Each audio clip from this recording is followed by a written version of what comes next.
Sugar और diabetic patient को ये जानना बहुत जरूरी है कि आप जो कुछ भी खाते हैं इसमें तीन तरह की चीजें होती हैं। नंबर एक कार्बोहाइड्रेट्स, नंबर दो फैट, नंबर तीन प्रोटीन। इसके अलावा विटामिन और मिनरल्स होते हैं। अब आपको ये जानना और भी जरूरी है कि किस खाने में कौन सी चीज जो आप खा रहे हैं उसमें कार्बोहाइड्रेट्स की मिकदार कम है या ज्यादा है।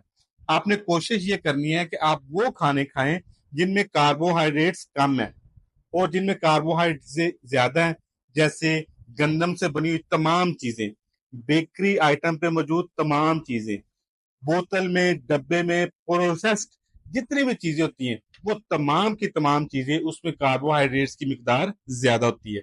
आप सलाद ज्यादा खाएं, आप चंद एक फ्रूट्स को छोड़कर फ्रूट सारे खाएं, आप दूध का इस्तेमाल करें, आप गोश्त का इस्तेमाल करें, आप दालों का इस्तेमाल करें, घर में बनी चीजें खाएं। लेकिन ऐसी चीजें उनके मतलब मालूमात हासिल करें कि किन में कार्बोहाइड्रेट ज्यादा है वो नहीं खाने और जिनमें कार्बोहाइड्रेट्स कम है वो ज्यादा इस्तेमाल करने हैं।